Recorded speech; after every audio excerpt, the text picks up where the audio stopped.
అప్పుడెప్పుడు నేను ఒక పదం వాడా, సర్వోన్నతుడా నీవే నాకు ఆశ్రయ దుర్గము. ఎందుకు వాడాను ఆ పదాన్ని తెలుసా? సింగపూర్లో ఫ్లైట్ ఎక్కి సౌత్ కొరియా వెళ్తున్నా, పాల్ యాంగిచో చర్చి దగ్గరికి వెళ్తున్నా. శుభ్రంగా నేను కూర్చున్న దగ్గరికే తీసుకొచ్చి భోజనంలో అరేంజ్మెంట్ చేశారు. చక్కటి భోజనం పెట్టారు, ట్రే తీసుకొచ్చి పెట్టారు. అప్పుడు నాకు అనిపించి ఇంత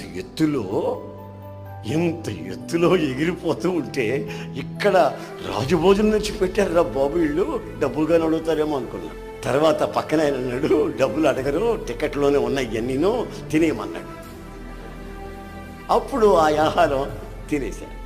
ఇక్కడ ఉంటేనే ఈ సంతోషం, ఈ ఆనందం అయితే మరి సర్వోన్నతుడు అని నీవు, నీ దగ్గర నేను ఉంటే అది ఎలా ఉంటుందని ఊహించి ఆ పదాన్ని అక్కడ ఉపయోగించడం జరిగింది.